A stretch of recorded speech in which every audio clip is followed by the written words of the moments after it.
ರೈತ ಬಾಂಧವರೇ, ನಾವು 3 ಹಂತದಲ್ಲಿ ನುಗ್ಗೆ ಗಿಡವನ್ನು 2 ಎಕರೆಯಲ್ಲಿ ಲಿಂಬೆ ಗಿಡದ ಮಧ್ಯೆ ಹಚ್ಚಿದ್ದೇವೆ. ಇದು ಭಾಗ್ಯ ತಳಿಯಿಂದ ಬಾಗಲಕೋಟೆಯಿಂದ ತರಿಸಿದ್ದು. ಇದು ಹಚ್ಚಿ 15 ದಿನ ಆಗಿದೆ. ಬೀಜವನ್ನು ಊರಿದ್ದೇವೆ. 15 ದಿನದ ಗಿಡ ಇದು. 2ನೇ ಹಂತದಲ್ಲಿ ಅಂದರೆ 1 ತಿಂಗಳದ ಗಿಡ ಇದು. ನೀರು ಸ್ವಲ್ಪ ಭಾಳ ಆಗೈತೆ ಅಂತ ನಾವು ನೀರು ಬಿಟ್ಟಿಲ್ಲ. ಇದು 2ನೇ ಹಂತದ ಗಿಡ. 40 ದಿವಸದ ಗಿಡ ನಮ್ಮದು. ನೋಡಿ ಇಷ್ಟು ಎತ್ತರ ಆಗಿದೆ.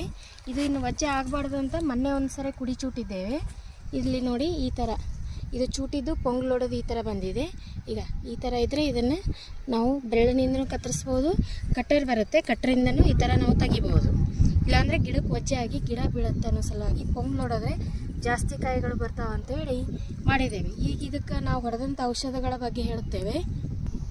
ನೋಡಿ, ಔಷಧ ಕ್ಲೋರೋ ಅಂಥೇಳಿ ಔಷಧ. ಹುಳ ಸಣ್ಣ ಸೀರ್ ಥರ ಹುಳ ಆಗಬಾರ್ದು ಅಂಥೇಳಿ ಇದನ್ನು ಒಂದ್ಸರಿ ಹೊಡೆದಿದ್ದೇವೆ.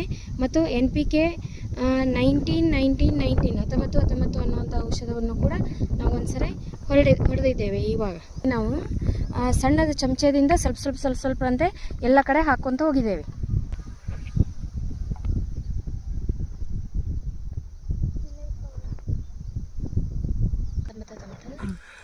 ನೋಡ್ರಿ, NPK 19 ನಾವು ಈ ಕಡೆ ಗಿಡ ಬಿಟ್ಟು ಒಂದು ಗೇಣು ಮೇಲೆ ದೂರದಲ್ಲಿ ಇಲ್ಲಿ ಹಾಕಿದ್ದೇವೆ.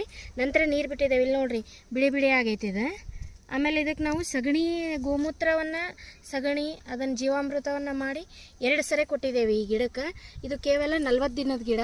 ಇದಕ್ಕೆ ಇನ್ನೊಂದು ಸರಿ ನಾವು ಕುಡಿಯನ್ನು ಚೂಟಬೇಕಾಗೈತಿ ಈ ಥರ.